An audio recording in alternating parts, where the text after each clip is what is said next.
नमस्कार, आप सभी का स्वागत है। आज हम बात करते हैं रॉबर्ट टी कियोसाकी द्वारा लिखी गई पुस्तक रिच डैड पुअर डैड के बारे में।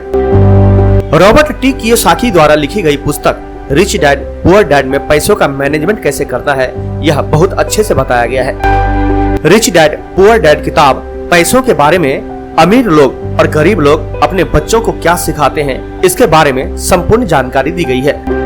हर व्यक्ति अमीर बनना चाहता है। सभी का सपना होता है कि उनके पास बहुत धन दौलत हो, महंगी गाड़ियां, बंगले, महंगे कपड़े हों। यह सपना तो सभी लोग देखते हैं, पर बहुत कम लोग ही इस सपने को पूरा कर पाते हैं। ऐसा नहीं है कि लोग मेहनत नहीं करते, बेशक वह कड़ी मेहनत करते हैं, पर पैसों का मैनेजमेंट कैसे करना है लोग यह नहीं जानते। इस वजह से लोगों के अमीर बनने के सपने पूरे नहीं हो पाते। तो चलिए बात करते हैं रिच डैड पुअर डैड के बारे में। बचपन से ही हमारे दिमाग में यह बात डाल दी जाती है, यदि आप अच्छे से पढ़ाई करते हैं, अच्छे मार्क्स लेकर आते हैं, तो फ्यूचर में आपको अच्छी जॉब मिलेगी और आप खूब सारा धन कमाएंगे।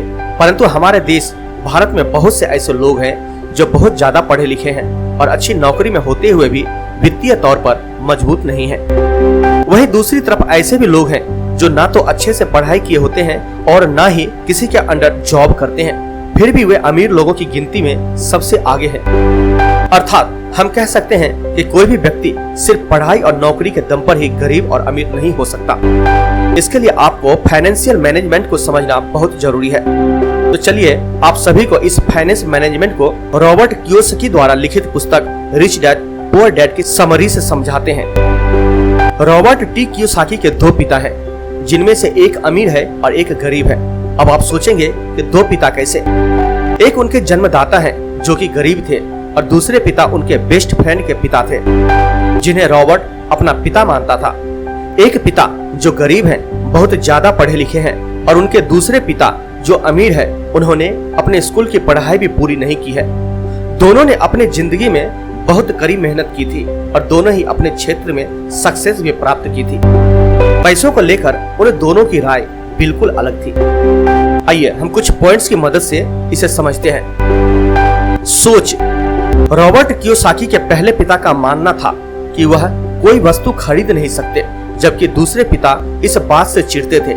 दूसरे पिता रॉबर्ट को हमेशा समझाते थे कि तुम किसी चीज को कैसे खरीद सकते हो, इस बारे में सोचो। पहले पिता की सोच नकारात्मक है, वहीं पर दूसरे पिता की सोच प्रश्नवाचक है। नकारात्मक सोच बात को वहीं खत्म कर देता है, जबकि प्रश्नवाचक सोच हमें सोचने पर मजबूर कर देता है कि हम कैसे किसी वस्तु को हासिल कर सकते हैं। जब कोई व्यक्ति अपने दिमाग में यह सोच लेता है कि वह किसी वस्तु को नहीं खरीद सकता, तो उसका दिमाग भी काम करना बंद कर देता है। परंतु जब कोई व्यक्ति अपने दिमाग से प्रश्न करता है, तो उसका दिमाग काम करना शुरू करता है। दिमाग प्रश्नों के उत्तर ढूंढने लगता है। इसका मतलब यह है कि दिमाग को नकारात्मक चीजों से दूर रखो और दिमाग को उसका काम करने दो। इससे दिमाग एक्टिव रहेगा और धीरे धीरे स्ट्रांग भी हो जाएगा। जोखिम। रॉबर्ट के पहले पिता का मानना था कि आपको जोखिम नहीं उठाना चाहिए। आप अच्छे से पढ़ाई करो, अच्छे मार्क्स लेकर आओ तथा सेफ और सिक्योर जॉब करो। वहीं दूसरी तरफ रॉबर्ट के दूसरे पिता सिखाते थे कि जोखिम को कैसे मैनेज किया जा सकता है। पढ़ाई करो और अपने पैसे को काम पर लगाओ। संपत्ति और दायित्व में अंतर का पता होना।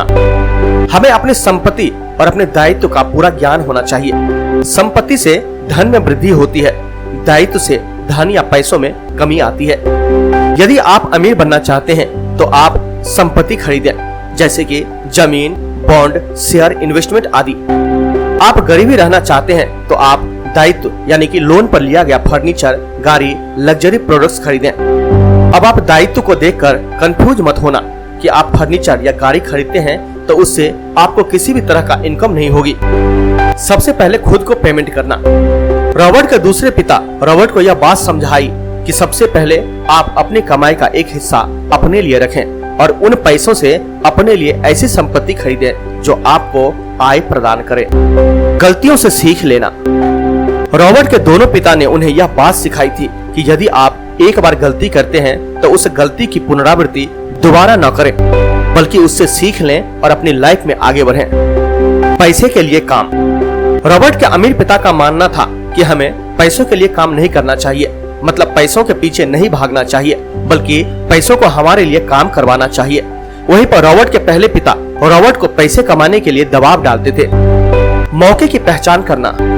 सभी को सही मौके की पहचान करना आना चाहिए। यदि आप सही मौके को नहीं पहचान पा रहे हैं तो आप कभी भी अमीर नहीं बन सकते। उदाहरण के तौर पर एक आदमी एक सड़क से गुजर रहा था। वहाँ पर कुछ घर के सामने बोर्ड लगा हुआ था जिस पर लिखा था हाउस फॉर सेल।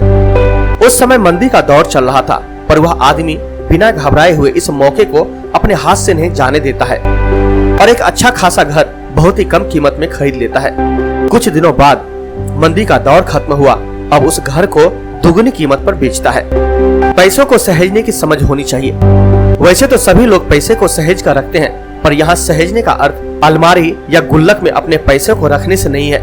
यहाँ पर सहेजने का अर्थ है अपने पैसे को ऐसी जगह इन्वेस्ट करना जिससे कि आय होती रहे। साथ ही साथ यह भी ध्यान रखना चाहिए कि पैसे को ऐसी जगह खर्च ना किया जाए जिससे कभी भी इनकम ना हो। इस बात से फर्क नहीं पड़ता कि आप कितना पैसा कमा रहे हैं, बल्कि इस बात से फर्क पड़ता है कि आप उन पैसों को कहां और कैसे खर्च करते हैं। तो दोस्तों, मैं भी आपको यह सलाह दूंगा कि आप यह किताब जरूर पढ़ें।